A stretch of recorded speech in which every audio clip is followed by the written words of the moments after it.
The next book I thought we would read, it'd be a really good one to read right before we go to summer break, is Fudge-o-mania by Judy Blume. Chapter 1. Who is the lucky bride? Guess what, Pete, my brother Fudge said. I'm getting married tomorrow. I looked up from my baseball cards. Isn't this kind of sudden? I asked, since Fudge is only 5. No, he said. Well, who's the lucky bride? Sheila Tubman, Fudge said. I hit the floor, pretending to have fainted dead away. I did a good job of it, too, because Fudge started shaking me and shouting, Get up, Pete! What's with this Pete business, I thought. Ever since he could talk, he called me Peta. Then Tootsie, my sister, who's just a year and a half, danced around me singing, Up, Pete, up. Next, Mom was beside me saying, Peter, what happened? Are you all right? I told him I was getting married, Fudge said, and he just fell over.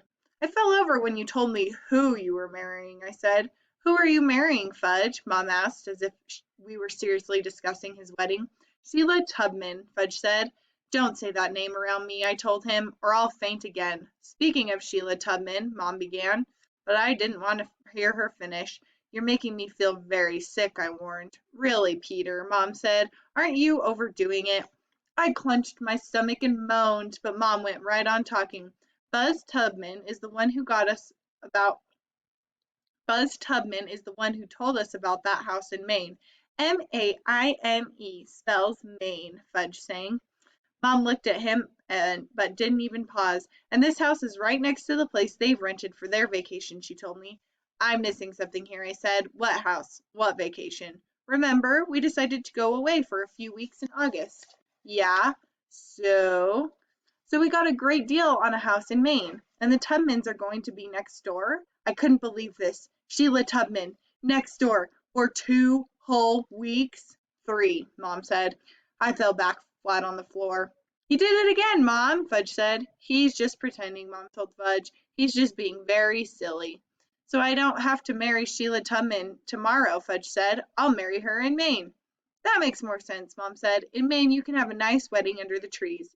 Under the trees, Fudge said. Tease, Tootsie said, throwing a handful of gummy bears in my face. And that's how it all began. Chapter 2. Pete and Farley. That night we went to Tico Taco for supper. I wasn't very hungry. The idea of spending 3 weeks next door to Sheila Tubman was enough to take away my appetite. I wish the Tubmans would move to another planet. But until that happens, there's no way to avoid Sheila. She lives in our apartment building. We go to the same school. I kind of groaned, and Dad looked at me. What is it, Peter? Sheila Tubman, I said. What about her? Dad asked. We're getting married, Fudge said, his mouth full of chicken and taco shell. I'm not talking about your wedding, I said. I'm talking about spending 3 weeks in Maine next door to the Tubmans. It won't be as bad as you think, Mom said. You don't know how bad I think it will be. Sheila's older now. She's finished 6th grade, same as you. What's age got to do with it? I said. She'll still be the queen of cooties. What's cooties? Fudge asked. When I didn't answer, he tugged on my sleeve. What's cooties, Pete?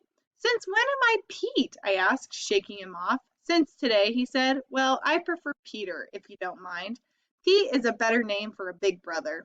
And Farley is a better name for a little brother. I figured that would shut him up, since his real name is Farley Drexel Hatcher, and he's ready to kill anyone who calls him that.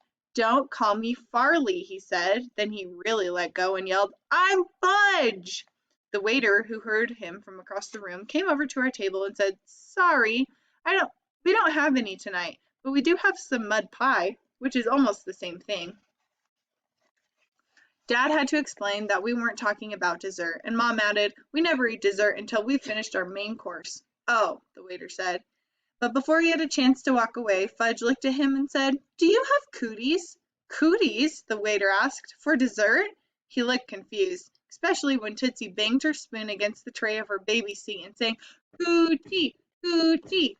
I could tell Fudge was about to ask the same question again, but before he had the chance, I clamped my hand over his mouth. Then Dad told the waiter we didn't need anything else right now. The waiter walked away, shaking his head, and I took my hand away from Fudge's mouth. As soon as I did, he was back in business. What's cooties? This time the people at the next table looked over at us. They're like nits, Mom told him quietly. What's nits? Fudge asked. Head lice, Dad said, almost in a whisper. Head mice? Fudge asked. No, not mice, turkey brain, I told him. Lice. Little creepy crawly bugs that live in hair.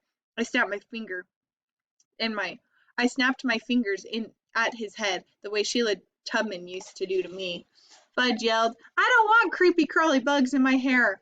Now everyone in the restaurant looked over at us. That's enough, Peter, Dad said. Well, he's the one who wanted to know. That's enough, Mom said. It came out sounding like enough, which got Tootsie going. Tootsie shrieked, banging her spoon. This is the way it's going to be all summer, I thought, only worse. So I put down my taco and said maybe I should go to camp in August. Dad got this really serious look on his face. We don't have the money this year, Peter. We wouldn't be going away at all if it weren't for Grandma, who's paying more than her share. But if you want, you can bring a friend, Mom said. A friend, I asked. You mean like Jimmy Fargo? They both nodded. Jimmy is my best friend in New York.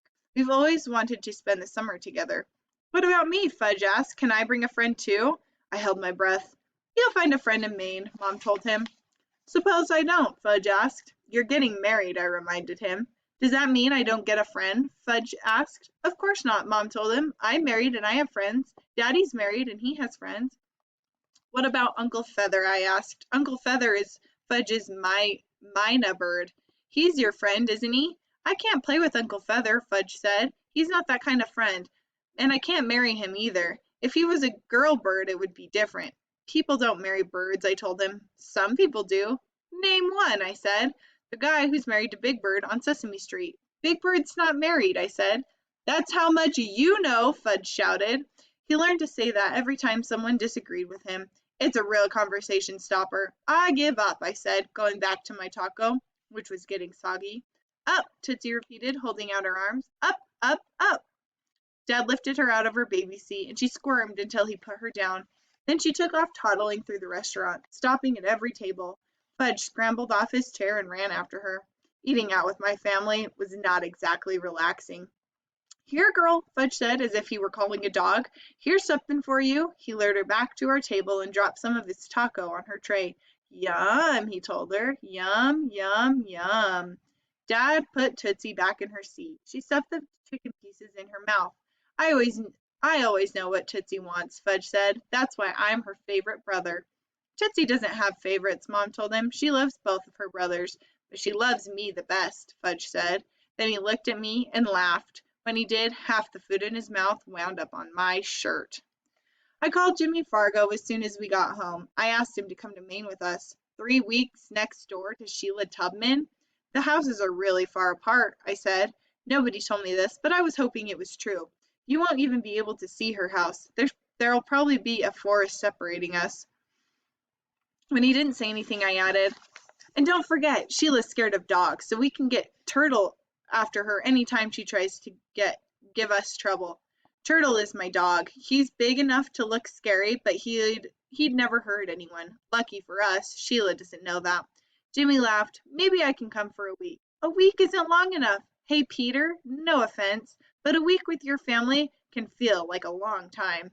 That's because Jimmy's the only kid in his family. His parents are divorced. He lives with his father, Frank Fargo, who's a painter. How about 2 weeks, I said. Is your brother bringing his bird? Yeah, Uncle Feather's part of the family, I told him, same as Turtle.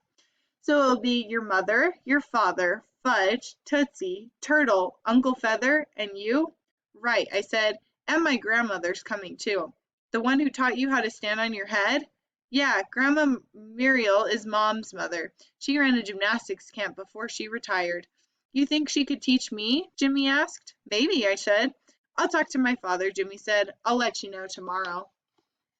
He called back the next morning. Mr. Fargo liked the idea of Maine. He liked it so much, he said he'd drive Jimmy up and camp out in the area himself. That's great, I said. Maybe 3 weeks in Maine wouldn't be as bad as I thought.